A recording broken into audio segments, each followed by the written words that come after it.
Assalamualaikum warahmatullahi wabarakatuh. Nama saya I'anatul Irwana, NIM 2041050200022 dari kelas Ekonomi Syariah 2. Di sini saya akan menanggapi materi yang telah disampaikan oleh Bapak dosen Bapak Dr. Abdul Wadud Nafis LC MEI mengenai ekonomi tertutup tanpa kebijakan pemerintah. Secara teoritis, ekonomi itu ada 3 macam. Yang pertama, ekonomi 2 sektor atau ekonomi tertutup tanpa kebijakan pemerintah. Yang kedua, ekonomi 3 sektor atau ekonomi tertutup dengan kebijakan pemerintah. Dan yang ketiga, ekonomi 4 sektor atau ekonomi terbuka. Di sini kita akan memahami ekonomi 2 sektor. Pengertian ekonomi 2 sektor. Ekonomi 2 sektor adalah perekonomian yang terdiri dari sektor rumah tangga dan pemerintah, merupakan bentuk yang paling sederhana dari analisis makroekonomi mengenai penentuan tingkat kegiatan suatu negara.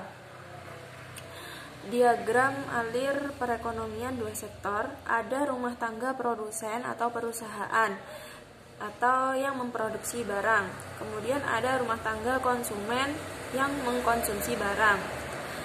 Apa yang diterima rumah tangga produsen dari rumah tangga konsumen, yaitu mendapat barang atau harga dengan menjual barang dan jasa. Kemudian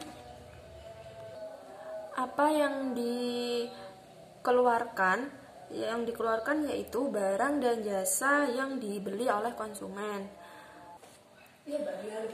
Kemudian aliran pendapatan dalam perekonomian 2 sektor. Yang pertama, sektor perusahaan menggunakan faktor-faktor produksi yang dimiliki rumah tangga. Kemudian yang kedua, sebagian besar pendapatan yang diterima rumah tangga akan digunakan untuk konsumsi, yaitu membeli barang dan jasa yang dihasilkan oleh sektor perusahaan. Yang ketiga, sisa pendapatan rumah tangga yang tidak digunakan untuk konsumsi akan ditabung dalam institusi-institusi keuangan. Dan yang terakhir, keempat, pengusaha yang ingin melakukan investasi akan meminjam tabungan rumah tangga yang dikumpulkan oleh institusi-institusi keuangan. Kemudian hubungan antara konsumsi dan pendapatan. Pendapatan rumah tangga adalah faktor terpenting untuk menentukan tingkat pengeluaran. Contoh, perhatikan tabel 4.1 halaman 108 pada tabel yang telah disampaikan oleh Bapak dosen. Di situ tabel tersebut menunjukkan hubungan antara disposable income dengan pengeluaran konsumsi dan tabungan rumah tangga. Yang pertama, pada pendapatan yang rendah, rumah tangga mengambil tabungan. Ini berarti rumah tangga harus menggunakan harta atau tabungan masa lalu untuk membiayai konsumsi. Yang kedua, kenaikan pendapatan menaikkan pengeluaran konsumsi. Sisa pertambahan pendapatan ditabung. Dan yang ketiga, pada pendapatan yang tinggi, rumah tangga menabung. Kemudian kecondongan mengkonsumsi. Kecondongan mengkonsumsi marginal atau MPC merupakan perbandingan di antara pertambahan konsumsi yang dilakukan dengan pertambahan disposable income yang diperoleh. Kemudian kecondongan mengkonsumsi rata-rata atau APC merupakan perbandingan di antara tingkat konsumsi atau C dengan tingkat disposable income. Kemudian kecondongan menabung. Kecondongan menabung marginal atau MPS merupakan perbandingan di antara pertambahan tabungan dengan pertambahan disposable income. Kemudian kecondongan menabung rata-rata menunjukkan perbandingan di antara tabungan atau S dengan pendapatan disposable. Kemudian fungsi konsumsi dan tabungan. Fungsi konsumsi yaitu suatu fungsi yang menggambarkan sifat hubungan antara tingkat konsumsi rumah tangga dalam perekonomian dengan pendapatan nasional atau pendapatan disposable. Fungsinya adalah C sama dengan A plus BY. C sama dengan A plus BYD, di mana A merupakan konsumsi rumah tangga saat pendapatan nasional sama dengan 0 dan B sama dengan MPC. Kemudian fungsi tabungan. Fungsi tabungan yaitu suatu fungsi yang menunjukkan sifat hubungan antara tingkat tabungan atau RT tingkat tabungan RT dalam perekonomian dengan pendapatan nasional atau pendapatan disposable. Fungsi tabungan S sama dengan min A ditambah dalam kurung 1 dikurangi B dalam kurung Y. S sama dengan min A plus dalam kurung 1 dikurangi B YD.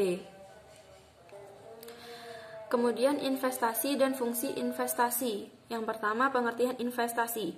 Investasi sering dikenal dengan nama penanaman modal. Investasi merupakan komponen kedua yang menentukan pengeluaran agregat.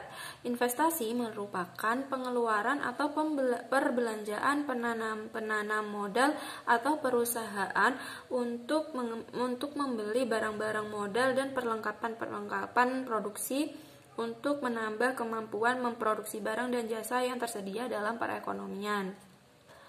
Investasi meliputi pengeluaran untuk 1. Pembelian barang modal, yaitu mesin-mesin dan peralatan produksi lain untuk mendirikan berbagai jenis industri dari perusahaan. Yang kedua, penggantian barang-barang modal yang telah didepresiasikan. Yang ketiga, pengeluaran untuk bangunan kantor, pabrik, dan lain-lain. Yang keempat, pertambahan nilai stok barang-barang yang belum terjual. Jumlah investasi tersebut disebut investasi bruto, sedangkan investasi neto didapat dari investasi bruto dikurangi depresiasi. Kemudian faktor penentu investasi. Yang pertama, tingkat keuntungan yang diramalkan akan diperoleh. Yang kedua, suku bunga. Yang ketiga, ramalan mengenai keadaan ekonomi di masa depan. Yang keempat, kemajuan teknologi. Yang kelima, tingkat pendapatan nasional dan perubahannya. Dan yang terakhir, keenam, keuntungan yang diperoleh perusahaan-perusahaan. Kemudian, fungsi investasi merupakan fungsi yang menunjukkan hubungan antara tingkat investasi dan tingkat pendapatan nasional. A. Fungsi investasi otonomi merupakan investasi yang besarnya tetap atau jenis investasi yang tidak terpengaruh dengan besarnya pendapatan. Kemudian yang B, investasi terpengaruh, merupakan investasi yang besarnya dipengaruhi oleh besarnya pendapatan nasionalnya. Semakin tinggi pendapatan nasionalnya, semakin tinggi investasinya. Yang terakhir, tentang keseimbangan perekonomian negara. Dalam perekonomian dua sektor, keseimbangan perekonomian negara tercapai apabila yang pertama, ketika pendapatan nasional sama dengan konsumsi dan investasi. Y sama dengan C plus I. Yang kedua, investasi sama dengan tabungan. I sama dengan S. Mungkin cukup demikian yang bisa saya sampaikan. Wabillahi taufik wal hidayah. Wassalamualaikum warahmatullahi wabarakatuh.